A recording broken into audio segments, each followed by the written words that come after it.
రామయ్య, సోమయ్య కోట ముందు గొడవ పడుతున్నారు. అది చూసిన భటులు వారిద్దరినీ రాజు ముందు ప్రవేశపెట్టారు.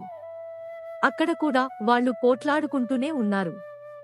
రాజుకు కోపం వచ్చి, విషయం ఏంటి అని గద్దించాడు. నేను గుర్రం మీద వస్తుంటే ఈ రామయ్య నడుచుకుంటూ వెళుతున్నాడు. అతడు రాజధానికే వస్తున్నానని తెలుసుకుని నేను దయతలిచి గుర్రం ఎక్కించుకున్నాను. తీరా ఇక్కడ దిగాక గుర్రం తనదేనని అంటున్నాడు అని సోమయ్య వివరించాడు. మహారాజా, ఆ గుర్రం నాది. నేనే దారిలో కనిపించిన సోమయ్యను ఎక్కించుకున్నాను.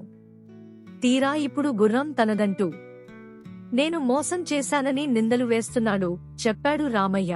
వెంటనే మంత్రిని పిలిచిన రాజు సమస్యను పరిష్కరించమన్నాడు.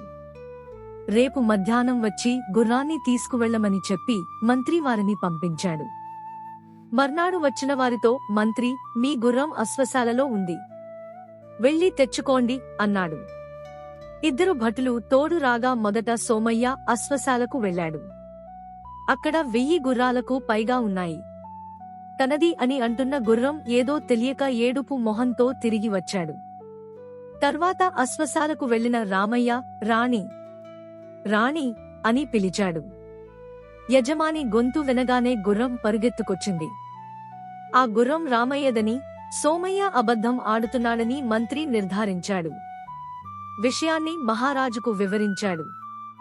దీంతో రాజు సోమయ్యను చెరసాలలో వేయించి రామయ్యను వదిలేశాడు.